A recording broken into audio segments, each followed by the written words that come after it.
urging PhilHealth to increase first across the board by 30% all the benefits na binibigay po sa ating mga kababayan. No? Kasi kung iisa-isahin natin itong 8,000 plus na case rates, aabuti po tayo ng siyam-siyam. So ang sinabi ko, lahat po i-increase muna natin ng 30%. And I discovered that the case rates has not been adjusted since 13 years ago. Ito po yung premium, no? Because under our UHC, nag-start po siya from 2.75 and 0.5% every year. Hanggang 5% lang po yan, no? 5 taon lang po mag-i-increase ng 0.5%. Kaya lang nung pandemic, nahinto po ito ng 2 taon. Kaya ngayong taon, pending the pronouncement from our President, nag-increase na po nung January 2024 ng 1%. Yung 2.5% po yan, no? Yung increase na yan, magkakaroon ng karagdagang 35 billion na pera ang PhilHealth, no? So, ibig sabihin yan, hindi walang rason lalo na hindi nila po taasan yung mga benefits. But then again, tama ka, nasabi ko rin po yan doon sa isang programa na kailangan po tingnan natin ang PhilHealth, pataasin natin ang antas at dekalidad ng kanilang serbisyo.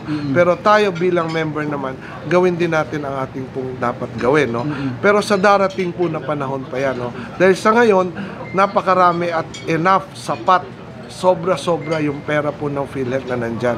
Ang kailangan natin bantayan dyan, itong pera ng PhilHealth, kailangan mapunta talaga ito sa pagpapalawak ng benepisyo, pagpapalawak ng services, dekalidad na serbisyo para sa ating po mga miyembro.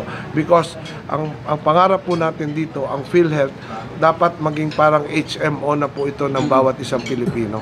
Yun nga, doon sa pagiging HMO ng Pilipino, of course, alam naman natin yung HMOs, yung pagdalaw ng mga HMOs. Yung PhilHealth po kasi, parang hindi siya nag-a-act as HMO. And of course, we know na ang HMO kasi kailangan yung talagang zero balance, minsan zero balance o minsan may konti na lang na BPB bill sa iyo. PhilHealth hindi naman po ganun. So, do you see any changes or anong pwede nyo i-propose sa PhilHealth para sila maging parang HMO na ng bawat Pilipino? Well, unang-una nga, no, itong sinasabi nyo na hindi siya nagiging no balance billing, sa ngayon po dapat no balance billing na siya, no, sa ating pong mga indigent na mga kababayan, dapat no balance billing po siya. Even po yung mga hindi indigent, dapat kung ikaw ay nasa public ward, hindi na rin po ikaw dapat magbayan ng kahit ano. Maraming factors po kailangan natin gawin. Isa na nga po dyan, bakit nagkakaroon ng at hindi na ipapatupad yung no balance billing, at kahit no balance billing, marami pa rin out of pocket expenses dahil nga po dyan sa kakulangan sa gamot pagdating sa hospital, kakulangan po sa mga diagnostic test doon sa hospital na pinuntahan, yung mga bayad sa doctors, maliliit kaya ayaw po tanggapin ng mga doctors. So, lahat po ng ito ang mga issue at problema na iniisa-isa po nating balangkasin at ayusin. At ibabalik ko lang po, lahat po ng ito, trabaho po ito ng gobyerno. Hindi lang po pwede naman nating iasa lang lahat sa PhilHealth ito, no?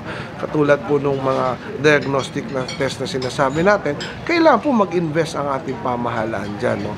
Yan po ang mga inaayos at binabalangkas natin. Patungkol po doon sa sinasabi nyo, ano po yung dapat gawin ng PhilHealth pagdating ng araw, yan po ang pinag-aaralan natin. Kung paano po natin ito magagawang parang isang HMO, no? Pero ang sinasabi ko, sa ngayon, for the next 5 to 10 years, kaya po ng PhilHealth ang pera nila.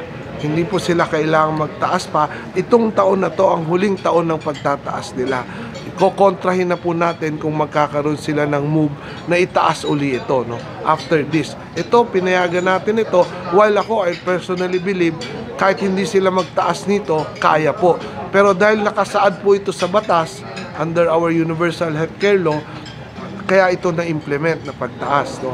Ngayon pa man, nataas ito, magkakaroon ng karagdagang 35 billion, mas lalong walang rason sila na hindi po nila ito itaas at mas maraming pera ang makukuha nila.